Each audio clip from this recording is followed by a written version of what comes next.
Welcome back to the STP Part 2.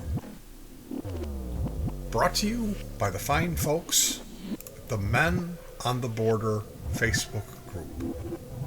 If you have a Facebook account and you're a fan of good music, a fan of the 60s, a fan of the truth, head over to the Men on the Border Facebook group and show them some love as we read from the STP essay Part 2, originally posted June 3rd, 2015. The local San Francisco house band Jefferson Airplane released on June 24th, 1967, their single White Rabbit, building towards the repeated crescendo, Feed Your Head. The summer of love had started. But it was not all good. It was not all love. Jimi Hendrix spent his summer back home in the United States after his phenomenal success in the United Kingdom. Paul McCartney had convinced the organizers of the Monterey International Pop Festival that Jimi should join. He insisted that the event would be incomplete without Hendrix, and he agreed to join the board of organizers on condition that this happened. Jimi was after this booked for a number of formative events and introduced to all of the latest in the United States of America, including the new drugs on the scene.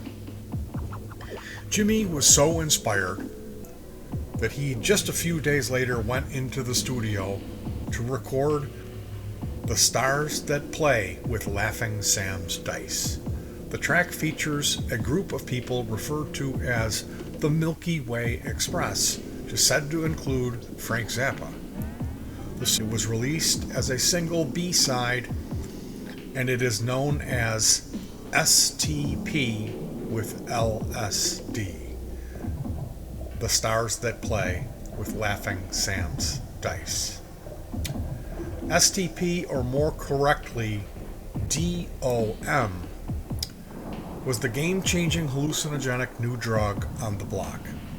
Jimi, in his new song on this topic, took us on a cosmic journey. We will tell that story of this drug and the ramifications it had, in particular with relation to one of its many victims, Syd Barrett. Part 3. Marketing by David Crosby. Monterey International Pop Music Festival was held on June 16th to 18th of 1967. It was a kind of a template for future music festivals. This would be David Crosby's last gig with the Byrds. To the intense annoyance of their other band members, he gave lengthy speeches on subjects such as the JFK assassinations, the benefits of giving LSD to all of the statesmen and politicians of the world. Another thing the band probably did not like much was how he promoted the new drug STP with a sticker on his guitar. STP would very soon be massively distributed in San Francisco with dire consequences.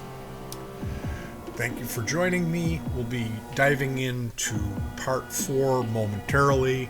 I just wanted to take a break in between and comment in probably the early 2000s. I was gifted an old Les Paul copy, a Lotus, Japanese Les Paul copy, a 3-pickup Les Paul copy.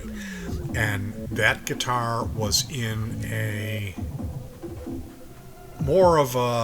it's a really old style guitar case, bearing the STP sticker logo. And when I saw that, I immediately thought, whoever put that sticker on there was hip. Perhaps they weren't hip enough.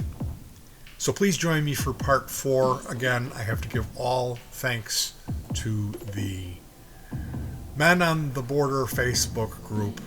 I'm merely reading directly from this wonderful essay that they've produced on their Facebook group. The links are in the description, so enjoy. Please join me for part 4, and peace.